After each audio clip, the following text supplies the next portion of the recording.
All right, in this video, we're going to take a look at our OWL problems that are coming up for lecture 55, I do believe. And we're going to work with these two main thoughts and equations. The electrochemical potential of a chemical reaction of a cell, we say, is the sum of the oxidation potential and the reduction potential.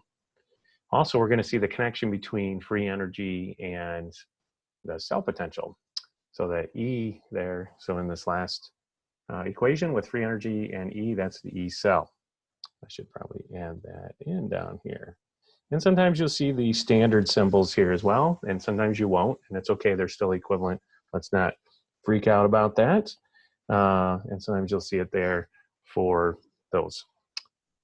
All right, let's not forget one of the fundamental things as well is if you flip a chemical reaction around, we're going to flip the sign of the electrochemical potential, the voltage, change of sign. The first problem is electrochemical cells and compare. Let's get rid of our little marks here. So Voltaic cells constructed in which of the following occurs. The half cell compartments are connected by a salt bridge. Key term here is Voltaic cell. Voltaic means we're going to end up with an overall E cell when you add up the two half reactions. E cell is going to be greater than 0. We want to look for that. That's key here. Voltaic means you've built an electrochemical system. You have an oxidation reduction potential. When you add them together, positive numbers, critical. They may say voltaic. A synonym would be galvanic. They could say that. Or they could say battery. These are all three of the same terms. They mean the exact same thing. It's just they're synonyms, they're nicknames. People just have gotten used to certain things, so they'll say them those ways.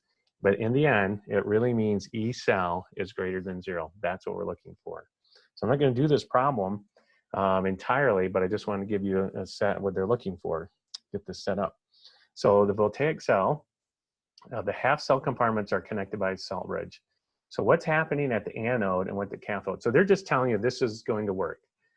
And what that means is we can look right at our reactants and decide, aha, these are the things that I'm starting off with. Where am I ending up? What's happening? Whoa, there's a lot of chromiums in here. This looks weird. What? You can do this?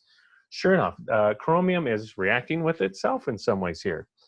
And it's doing two different things. So we've got to see what's happening to chromium +3. There's a +2 being created and a +3 being created. So oh, this was a good one to look at. So what's going on? Well, I doubt chromium +3 going to +3 is anything. Okay, so let's just say that right now. So why would that happen? So I bet chromium +3 is probably going to +2. Wouldn't that make sense? Okay, and then chromium solid is probably going to +3. Aha, that's a change. And that change makes sense. So at the anode, who is losing electrons and becoming more positive? Well, that's probably the chromium solid going to make chromium 3+ here and getting rid of the 3 electrons. All right. And then at the other one, we're going to have the other reaction of chromium +3 gaining just 1 electron going to chromium +2. So the information's already given for us here. So then you're going to have to decide where the electron's flowing. You may have to go back to one of my earlier talks where I described a battery system and go in there. So I want you to go look for that. This stuff, you can go figure it out. But I'll just say anode, electrons flow from the anode to the cathode. And then they're going to talk about the salt bridge. That helps to complete the circuit. Go back and look at that information and see where that's at. If you have questions, you contact me, okay? All right, so I want you guys to go figure that out. I want you to look at those pictures and study them. You can figure that out. All right, next, the next problem. Who is the better oxidizing and reducing agent? I have a video on this that was actually, I think, lecture 56. So I go through in great detail in talking about it. Here is E cell, once again, greater than 0. We're going to think about that. We want to know who has positive voltages, because that means it's going to work. I will briefly and very quickly go through that. I encourage you to go watch those videos where I go in excruciating detail of how you figure this out. All right, so I'm going to go quick though in this particular video. Who is the strongest oxidizing agent? Oxidizing agents get reduced. What does that mean? I'm going to look at the reactions just as they're written right here. Okay, those three reactions, and then I'm going to focus on the three reactants for these reductions. The one with the greatest positive voltage is the strongest strongest oxidizing agent. So that's going to be bromine as a liquid. I can only look at those three: bromine as a liquid, hydrogen ions, and chromium +3 ions. Those three reactants are the things that are being reduced. Those are the things that I'm picking from here because I'm looking for oxidizing agents. I don't worry about bromide, I don't worry about hydrogen or chromium as a solid. All right, now what am I going to do? So now I'm going to, who's the weakest oxidizing agent? Well, I can only pick from those three right here once again, and the weakest one is the one that has the least positive, or in this case, the most negative voltage, and so that's going to be chromium +3. All right. Now when the question is being asked about the reducing agents, I'm going to have to flip these around because reducing agents are all things are getting oxidized. So my focus now becomes on these three products. But in my mind now, they're all reactants because I'm going to do these reactions in reverse. So I'm going to flip the sign. So this is now negative 0.108, and that's still 0. And then this one becomes a plus 0.74 volts for the reverse reaction. Okay, now I'm thinking reverse reaction because I'm thinking about the different type of agent. So if I'm talking about something different, I got to flip that around. All right, who's the weakest reducing agent? Well, that was going to be bromide because it has a negative voltage in E-ox, and so it doesn't want to oxidize. It's a negative voltage. Okay, or you can do it, but you got to apply voltage, as we'll learn later on. Strongest reducing agent then is the one of the most positive voltage. That's chromium as a solid. That's what we're looking for. Those are pretty straightforward. So the strongest oxidizing agent is up here, and then the strongest reducing agent is in the bottom right, assuming they have written them in this direction right here. But if they're written in the table this way, then you can do top left and bottom right to figure out the strongest guys. Okay. Now, where's my eraser here? There we go. So now, as we're erasing these things, let's do this. Our next question, I go through in excruciating detail in other videos of how these work. I'm going to go do them very, very quickly here. Well, bromine oxidized chromium to chromium +3. Well, that means bromine is being reduced. So I can just use this for my E reduction. Now I need to decide if I can oxidize chromium to mel. That means I'm going to do this in reverse, and then I'm going to reverse the sign. When I add that voltage, the 1.08 to the 1.74, I get a 1.820 volts, and it's positive. So yes, that will work. There's an oxidation that's happening and a reduction, and if I add those two things together to the positive, then it will go. Which species can be oxidized by H+? That means someone's being reduced. Who is being reduced? That's what you need to figure out, who you can partner that with. All right, so we're going to try to figure that out real quick. So it's being oxidized by H+. H+ is being reduced. So I'm going to get rid of this circle right here. My reduction then is of hydrogen. So I'm going to leave that one as is right here. So I have that. Who can I partner with? That when I add it to an oxidation, it will work. So I'm going to get rid of this. Although it looks like I might need that back. All right.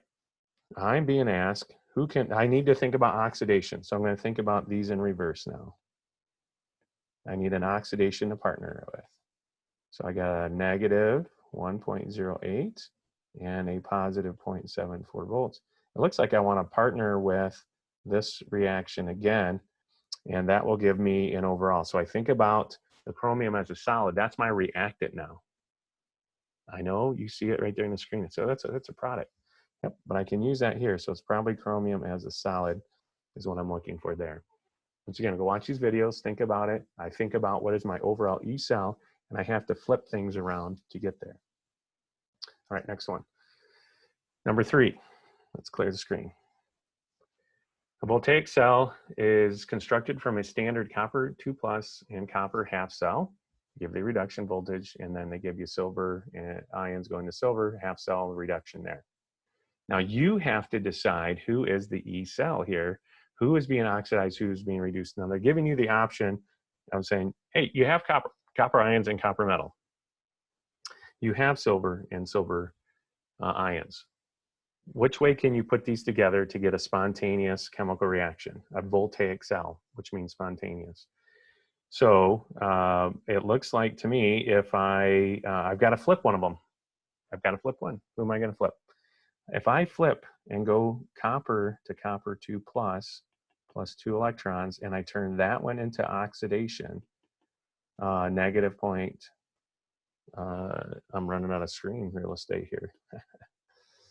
All right, so that means I should go up here and say, now that has an oxidation potential of negative 0.337.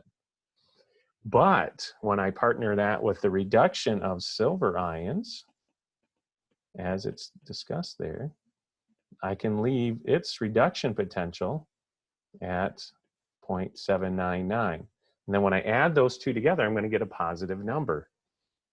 Now it'll be less than 0.799. And so then this becomes, if it's oxidation, that's my anode. Okay. Reduction is the cathode. Add those two together. Balance the electrons though. Balance the electrons and make sure they're the same. And then we've learned that even when you scale the electrochemical reactions, you don't change the voltage. And so this will be 0.799 minus 0.337 because I'm adding that negative to it. All right, not too bad. Number 4, clear the screen. Now we get challenging. This is where we'll lose half the class. But if we're diligent, we can figure this out. Using the standard table reductions located in the tables, let's predict whether a reaction will occur between cadmium metal. Okay, if it's cadmium, it's a metal, they're metals, they want to be cations. That means the possibility I'm looking at here is this guy turning into some kind of ion. I'm not sure which one, maybe +2, +3, +1, I'm not sure. I want to go look on some tables, okay? And then it says I have magnesium ions. Magnesium is group 2, it's +2. It doesn't want to be +1, it doesn't want to be +3. It's either going to be +2 or I'm going to gain 2 electrons to make magnesium metal. These are my only 2 choices now. Why? Because they are telling you in this problem, you have cadmium metal, you have magnesium ions, those are your 2 reactants. These are the only 2 possible chemical reactions. I'm not sure what the charge is on cadmium, I think +2. All right, so I'm gonna go look for some reduction potentials and come back in a second. Okay, I went to some tables and poof, I now have some voltages here, and it was cadmium 2+. And it has an oxidation potential of 0.40. Magnesium ions reduce with a reduction voltage of negative 2.37 volts. When I add these 2 things together here, okay, what do I get? Well, I'm just going to add, so it's probably going to be about 1.97 negative volts, something like that. It's going to be negative 2.37 is way greater. So that means E cell here is a negative voltage. It says if a reaction will occur, write a balanced net ionic equation. If no reaction will occur, leave all boxes blank. No reaction. It's not positive. That is a non-spontaneous chemical reaction. It will not work. You are stuck here. You can't flip any of these reactions around. You're stuck because they told you you have cadmium metal and you have magnesium ions. You are stuck with those 2. Do not try to, well, If I flip cadmium around, it becomes a negative 0.4, and if I flip and do the magnesium reaction and I do as an oxidation, that will work, won't it? Yeah, but you don't have those. They said you only have aqueous magnesium, and you only have, that's very critical here. All right, next one. Ooh, a standard galvanic cell. Oh, see, now we're using galvanic. Well, why did we flip this? Who knows? Someone else wrote these problems. They like the word galvanic. It's the same thing as voltaic. It's the same thing as battery. It just means you have a spontaneous positive voltage for your E cell. It says constructed with lead +2 and lead as the half cell as the cathode. Which of the following elements are true? Okay, so we just know that we're partnering with something else that's helping to create an overall positive E cell. All right, as the cell runs, anions will migrate from the other compartment to the lead 2+ compartment. Whew, let's see, if this is the cathode, this is being reduced, and at the cathode, I am losing positive charges. Okay, there's 2 electrons, yes. And so what's happening in the cathode is that the cations like to go towards the cathode. Okay, so let's see, it says anions will migrate from the other compartment to, no, the anions want to go to the anode. The cations want to come over to the cathode, so that's not true. The anode reaction could be magnesium to magnesium 2+. Oh man, you're going to have to go look these up. You're going to have to go see if what is the E-ox for this, and when I add it to the E reduction for this one, so you're going to have to go look that up, do I get a positive number? And unfortunately, you're going to have to do that for the rest of them. So I'm going to leave this up to you guys to figure those out, but that's kind of what we're looking at, some of these same standard things, okay? Got to go look some things up. Use standard reduction potentials to calculate the standard free energy in kilojoules. So this particular thing, okay, free energy, okay, that's Gibbs. And this is the connection back to here. So now you're going to have to figure out what is my E cell here. You're going to have to figure out who is being oxidized, who is being reduced, what are their oxidation reduction potentials from a table. Once you go and figure those out, you plug those in, and once you do the balance, there's a little bit of work here because you may have to balance that chemical reaction. You'll find out the number of electrons that are being transferred in this. So we have to figure that out.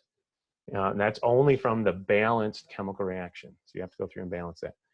And then you'll have to go look up what Faraday's constant is. N is right, that's the total number of electrons being transferred. So I have some practice problems in another video, but that's the equation we're going to use here. And I would say the other one this one's another one to connect you. It says here, calculate E cell from delta G.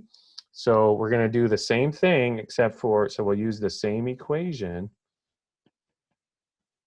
here, but things are a little bit different. It says the free energy change of this reaction is negative 132 joules. Well, that means that they're already giving you the kilojoules, so they're just giving them to you. So that's your delta G. You can go ahead and use it. I know they have all the concentrations and things in there, but just focus on that delta G. You may have to turn it into joules or something to make this work out. You'll have to go and solve for N here and the balanced chemical reaction to see how many electrons are being transferred, Faraday's constant, and you can just solve for E, solve for this in this direction right here.